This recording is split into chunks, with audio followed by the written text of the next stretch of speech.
La Judée comme la Samarie devint une province de troisième ordre de l'Empire romain, commandée par un officier supérieur de cavalerie, appelé procurateur et dépendant du gouvernement de Syrie. Le plus connu de ces procurateurs apparaîtra bientôt dans ce récit. Il se nommait Ponce Pilate. Les deux autres héritiers d'Hérode, Philippe et Hérode Antipas, obtinrent le premier, le territoire de l'est du Jourdain, où il ne se débrouilla pas trop mal. Ne se fit guère remarquer en tout cas.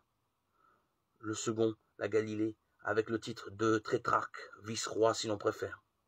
Ainsi, la présence romaine au temps de Jésus, incarnée par des fonctionnaires de bas niveau et de médiocres compétences, l'empereur n'allait tout de même pas envoyer les meilleurs dans ces pays du bout du monde, s'était-elle faite plus lourde et fut plus mal supportée. Certains s'en accommodaient sans trop de peine.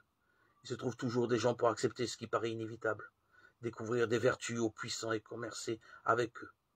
À l'inverse, quelques milliers d'hommes recrutés, surtout parmi les docteurs de la loi et les scribes, des plus notables pour la plupart des artisans et des commerçants soucieux de réformes religieuses que l'on appelait pharisiens, les séparés, se persuadèrent qu'il fallait observer la loi avec la plus grande rigueur, obéir aveuglement au moindre de ses commandements. C'était à leurs yeux une forme de résistance. Il s'agissait de sauver l'âme d'Israël. Le sang, c'est la vie. Il est donc interdit de consommer le sang de l'animal, mais aussi, on vient de le voir, de verser le sang de l'homme. Bien entendu, hélas, la première règle est mieux respectée que la seconde. Tout animal abattu, toute volaille égorgée doit être aussitôt vidé de son sang, lequel est recouvert aussitôt de sable ou de terre.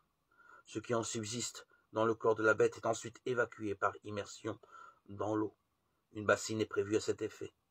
Le vin qui accompagne tous les repas que les Hébreux apprécient et célèbrent en termes lyriques est également cachère, ce qui signifie que seules des mains juives ont participé à sa préparation. Jésus ne remettra pas en cause ces usages.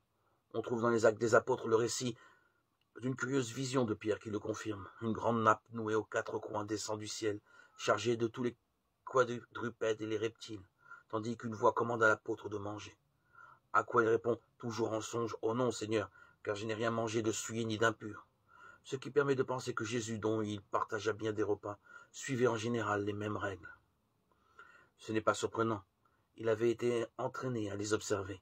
Sa famille était juive dans une région où la population se trouvait mêlée de nombreux païens. Galilée signifie terre des gentils, des non-juifs, comme toutes celles de sa race et de sa religion. Elle se raidissait donc dans le respect des rites et des coutumes pour marquer son identité, sa différence avec le voisinage, sa fidélité à l'Éternel. Les premiers témoins de ce considérable événement, qui est la naissance de Jésus, seront des gens de peu, des moins que rien, des bergers, car les bergers passent pour malhonnêtes et voleurs. On dit même à cette époque qu'on ne retire pas d'une citerne, d'un puits, les goïms, les païens et les bergers qui y tombent. De la naissance de Jésus donc, ses premiers compagnons ne sont pas des plus recommandables. Et ils n'arrivent pas jusqu'à lui par hasard, ils ont été sélectionnés. Un ange est allé les chercher, il n'a pas de nom cet ange-là, mais ses interlocuteurs ont peur, comme toujours.